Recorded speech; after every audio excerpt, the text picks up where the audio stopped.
Doctor గారు ఇప్పుడు కొంతమంది లేడీస్లో వైట్ డిశ్చార్జ్ అవుతూ ఉంటుంది. సో ఎందుకు అవుతుంది అంటారు? రీజన్స్ ఏమై వైట్ డిశ్చార్జ్ అనేది ఆ, అది నార్మల్ ఉంది, కొంచెం అబ్నార్మల్ ఉంది. ఎప్పుడు మనం దాన్ని డేంజరస్ అనుకోవచ్చు? అనుకోవాలంటే నార్మల్గా యూజువల్గా బిఫోర్ ఓవ్యులేషన్ కొంచెం ఎక్కువ అవుతుంది, కొంచెం వైట్ డిశ్చార్జ్ అవుతుంది. ఆ సర్వైకల్ మ్యూకస్ అంతా థిన్గా అవుతుంది. ఆ థిన్గా అవటానికి గల కారణం స్పర్మ్ దాన్ని ఈజీగా పెనట్రేట్ చేసుకుని పైకి వెళ్ళటం కోసం నేచర్ అది సర్వైకల్ మ్యూకస్ ప్రొడ్యూస్ అవుతుంది.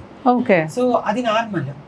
అలా కాకుండా మీకు ఎక్కువ ఎప్పుడు అవుతుంది, ఇన్ఫెక్షన్స్ ఉంటే అవుతుంది.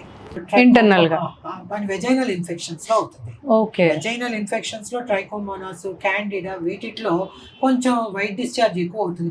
పెరుగులాగా రావటం కానీ, లేదా ఆ వల్వ ఆ రీజియన్ లో ఎక్కువ ఇచ్చింగ్ ఉండటం కానీ, ఇచ్చింగ్ అనే దురద ఉండటం కానీ, ఇవన్నీ కూడా వస్తాయి.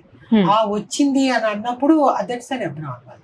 అప్పుడు మనం ఏం చేస్తాం, వాళ్ళకి కొంచెము అది తగ్గటానికి అంటే ఈ క్లమీడియల్ కానీ, ఫంగల్ ఇన్ఫెక్షన్స్ కానీ, ఈ ట్రైకోమోనాస్ కానీ, వీటి కొన్ని వెజైనల్ పెసరీస్ ఉంటాయి. అవి మనం ప్రిస్క్రైబ్ చేసి ఓరల్ గా కూడా మనం ఇస్తే కనుక వైట్ డిశ్చార్జ్ తగ్గిపోతుంది. కానీ at the same time husband కూడా కొన్ని మెడిసిన్స్ ఇవ్వాలి. ఎందుకంటే మళ్ళీ వాళ్ళ ఇంటర్ కోర్స్ లో పాల్గొన్నప్పుడు వాళ్ళకు కూడా కొంచెం అది లోకల్ ఇన్ఫెక్షన్ వస్తుంది. సో అది రిపీటెడ్ గా ఇవి ప్రొడ్యూస్ చేస్తూ ఉంటుంది. సో వాళ్ళని కూడా సైమల్టేనియస్ గా మనం ట్రీట్ చేయాలి.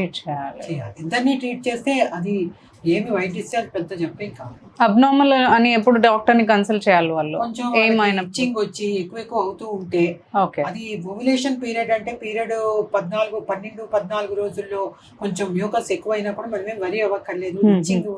ఇచ్చింగ్ ఉంటే పర్టిక్యులర్ గా మనము కొంచెం కన్సల్ట్ అవ్వాలి. ఇచ్చింగ్ అనేది కొంచెం ఉండదు, నార్మల్ లో ఉండదు. కొంచెం ఇన్ఫెక్షన్స్ ఉన్నప్పుడు ఇచ్చింగ్ ఎక్కువ ఉంటుంది. సో అలా తీసుకోవాలి.